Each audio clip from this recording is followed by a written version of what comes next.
Well, hello, my crafty peeps. I'm Joni, and I'm not so fast.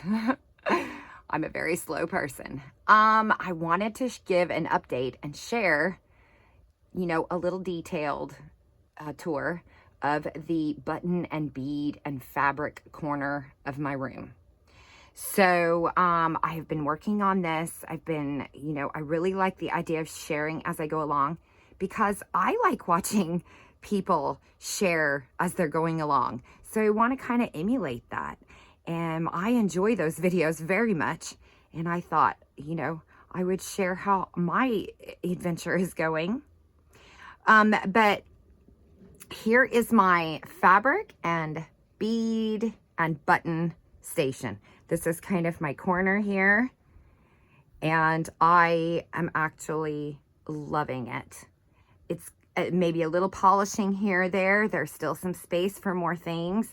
I've been pleasantly surprised that I thought I had a lot of stuff, which I do, but not as much as I thought I did, because the containers that they were being stored in and where they were stored was just taking up more space than necessary. So as you may know, I've been washing and getting the glue off of all of my little jars. I found the bright jars for the project. I still plan on making jar toppers, but that's going to wait for another day project, as I need things to do in the future, and that sounds like something I could be like, today I'm gonna make jar lids, and so that is happening there. Okay, so let me show you what's up here. So I've got, the top of my shelf hasn't changed very much. It's got things that I just love looking at. Little stuffy doll, a little cross-stitch kitty, a baby blanket, a crocheted Afghan there. And then when you come underneath, I have got here, these are some vintage fabrics that were my mother-in-law's. I inherited her crafting supplies, and she was a MacGyver of craft. So I have everything from sewing to macrame to, in all honesty, she's somebody who's really inspired a lot of ideas in my mind, because I think, what could I do with this? What could I do with this?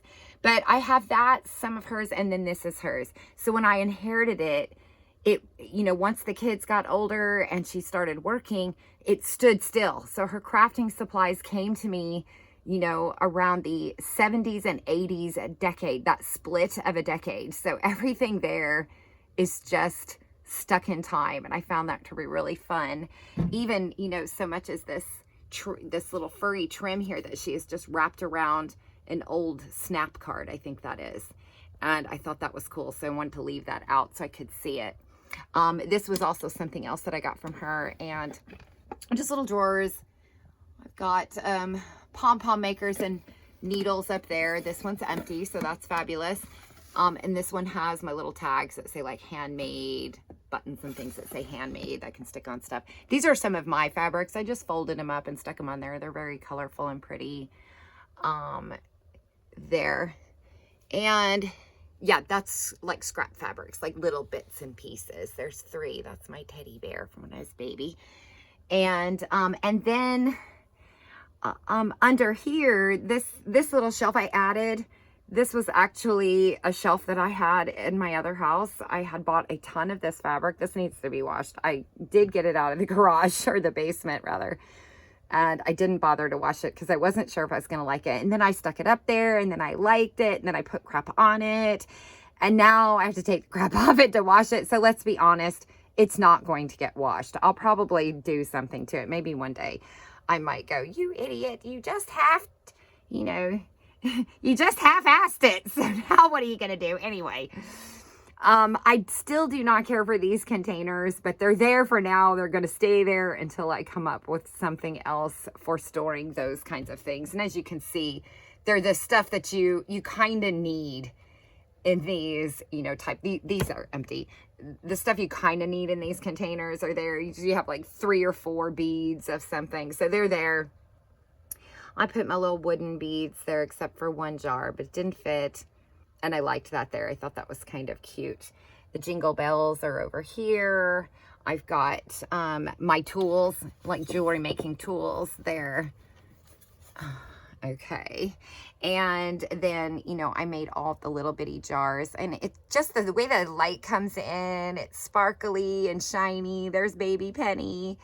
And, you know, I can have like that.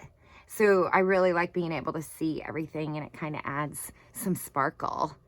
And then this shelf, it's kind of the same. I took a little spice rack. Of course, it has a doily on it, and I filled it up with baby food jars and some little bits and bobs that we have that we've used in crafts. That's an old caboodle, and it's empty.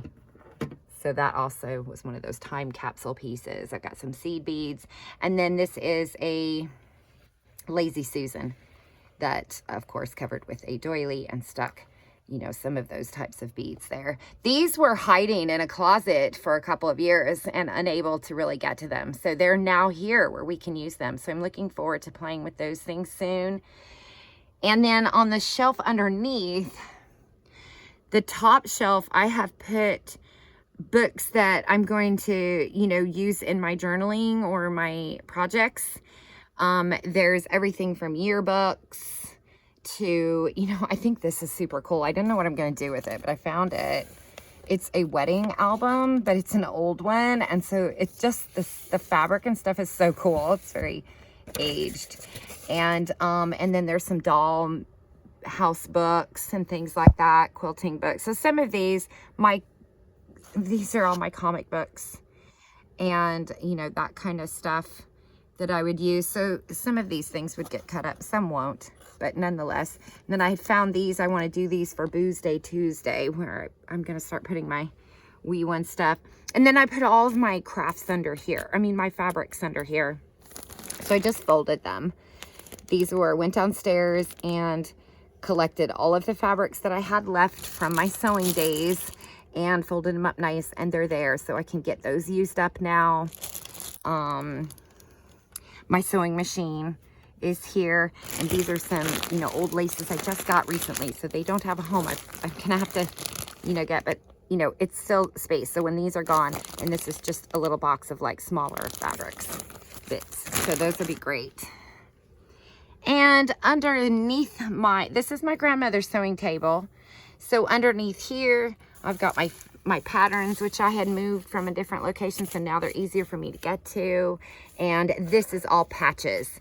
So I've got patches there, patches here, and that is what I will be using. There's the patches on my chair. So I'm kind of playing with, you know, do I like it? I've sat with it, the patches on it, and I love the patches on it. So I'm absolutely going to cover this chair with patches and doilies and things. So I'm excited. And then on the top